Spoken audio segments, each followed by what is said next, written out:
Hey cats, it's your midsole man EDDBUD here. I've tried and tested a huge range of running shoes over the last 5 years. Some have been great, some have been okay, and some just haven't really worked for me. The other day I was out running and I was thinking to myself, if I was starting to run now, which running shoe would I recommend to myself? You know, as my first real proper dedicated running shoe, which would hit the spot and kind of inspire me to continue running. There's a few in my current collection that really spring to mind, so that's what you got today. Best running shoes for beginner runners. Let's get to it.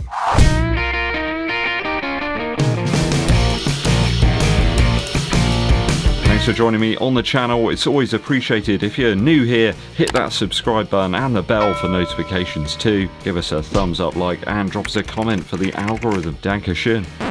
So, beginner running shoes, one of my first recommendations has got to be the super light and nimble and very cheap actually, Puma Velocity Nitro 4. I think this is a brilliant option as a starter running shoe. It's got a lovely low weight and a nice balance between being sort of plush and comfortable yet having a really nice underfoot sensation. It's capable for some faster sessions as well if you don't just want it for daily running. A top outsole on the Puma, you will come to love the Puma grip formula that they use. I think it could, even at a push, do some light trails. It really does have the traction chops. The upper's got decent amounts of padding, certainly in the heel and the tongue. A lovely soft yet responsive midsole on this one. It uses their Nitro foam, which this time round feels a little bit more sort of springy and squashy. One of the bounciest out the box that I've tested recently. I can see beginners finding this one exciting and fun to run in. It will just amplify the experience for you. I think perhaps if you're a slightly slender runner with a slightly narrower foot, this could work very well. Go true to size in this one though. Do be warned, the toe box is a little bit more on the narrow side. Available at about £110 here in the UK, or if you're in other parts of the earth, then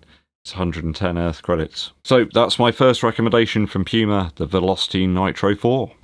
So a slightly plusher option, this time from Brooks. This is the Ghost 17, recently released. If you want a slightly plusher option, perhaps with a slightly denser midsole than the Puma, the DNA Loft midsole here is a little bit more consistent underfoot, and there's a little bit more of it as well. I think if you're a heavier built runner and you want something a little bit more consistent and stable, then the Ghost 17 could be perfect. I mean, at 333 grams, it's a little bit lighter than some of the other daily options out there, in my size at least. A nice durable, easy pace kind of shoe. There's not too many wild technological implementations here, but you don't really need that. You'll hear stuff about plates and air units and everything, but is it all really needed? And the answer is no. It's a good, reliable workhorse if you like the Brooks shape and the fit, and perhaps you want some more significant rubber on the outsole. At 135 Earth credits, I think this is a top drawer option if you're a beginner runner. So that's the Ghost 17 from Brooks. I think from Adidas there's a couple of options that you can look at. You've probably heard of a shoe called the Evo SL. That one has been an extremely popular model for Adidas. The midsole on that is superb. It kind of gets softer the more and more you use it. I think if you've got a good neutral foot strike, the Evo SL could work very well for you, but it is a very soft shoe, so it might not be the best for beginner runners when you're just sort of starting out. I think at 130 quid, that one's a great option. If you want something a little bit cheaper though, why don't you look out for the ADIZERO SL2. This comes in a little bit cheaper, still utilizes some of the Lightstrike Pro foam in the midsole, but I actually found the grip on these a little bit better, certainly in the winter months. If you're doing like some light trails even, then the SL2 might be a better option. Not quite as smooth in terms of the outsole rubber, there's more ridges here. I think it's a great shoe, even if you want to do like a faster 5k, it's not a lot of weight here. If you're signing up for some of your first events, and the SL2 could be an absolutely fantastic companion. Highly recommended, either the Evo SL or the SL2 from Adidas.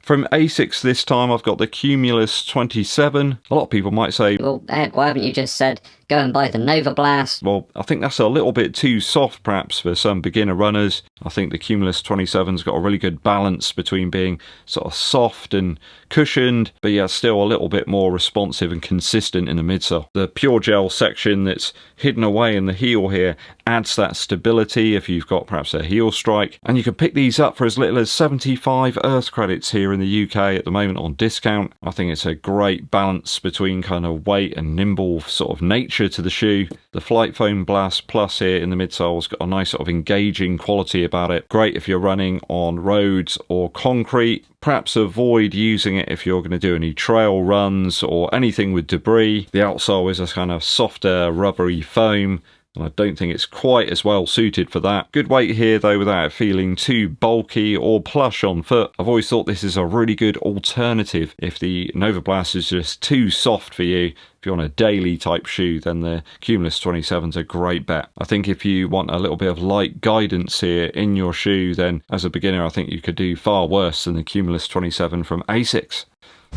From Nike, I would recommend the Pegasus 41. The Vomero 18 and the Plus are just sort of too soft and bulky and clunky. This one's a little bit more nimble. It's got a little bit more range about it. I find it's a little bit more consistent, mainly due to the air units in the heel on the forefoot. Super max stack stuff isn't really what you want when you're starting out. You're kind of feeling your way around. You want a shoe that's going to do lots of things and do them reasonably well. I think the Pegasus does that. The React X foam here in the midsole is very durable with some longevity to it, and as I said, it's improved further by those zoom units that are present in the heel and the forefoot. Just adds a little bit more durability and a bit more longevity to the shoe. Great traction as well on the outsole from the waffle lugs that we've got here. It's kind of a hallmark of Nike's design of the Pegasus for many years. So a good balance between like comfort in the upper and a nice kind of responsive feel underfoot. There's lots of discounts on these at the moment. You can pick them up for as low as £75. I think that's a real steal for the Pegasus 41 from Nike.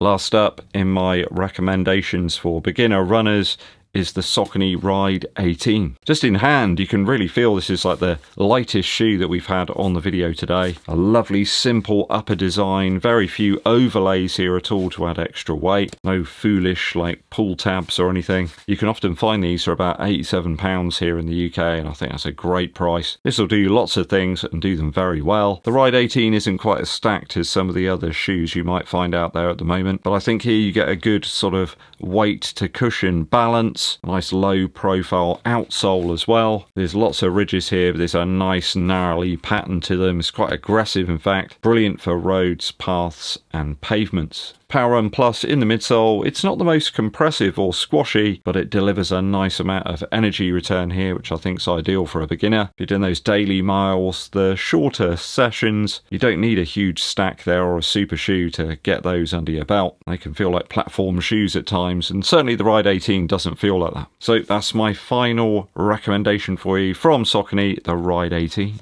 So those are my beginner suggestions. Let the runners know down in the comments what you would recommend perhaps as to your sort of beginner running shoe if you were starting out right now. If I had to pick one, I think I'd probably pick the Puma Velocity Nitro 4. I think it's a real marvel, especially at the retail price. Lots of shoe and tech for your 110 quid. Be kind of cool as well if you can comment below and tell me which shoes you wouldn't recommend for a beginner runner. I've avoided like max stack stuff or anything with plates and things. I just don't really feel they're sort of needed really when you're first starting out. Yeah, let me know your sort of non-recommendations for beginner running shoes too. Musical interlude for you. I've got one for you to put on at the end of your race, perhaps as you're doing the last kilometre or mile or something. As you're coming down the home straight, listen to Andrew WK, I Made It. This got everything I love about Andrew WK's music kind of condensed into one track. Fantastic lyrics, really energised guitars and synthesizer parts. The drums are pounding and there's a really great message to it as well. I hope he produces some new music soon. It's been a while, like 4 years or something since he did anything. One of my favourite artists, always produced something that was interesting and impassioned. I think there was some type of award he won a while ago about mental health, how his songs have really helped people, some of his sort of positive discussion pieces that he's done. Yeah, go and check it out. Andrew WK, I Made It. Thanks for tuning in. I hope you found this video useful. Hit that subscribe button and give this video a thumbs up like. Drop us a comment as well for the algorithm. My name's Ed Bud, and I'll be seeing you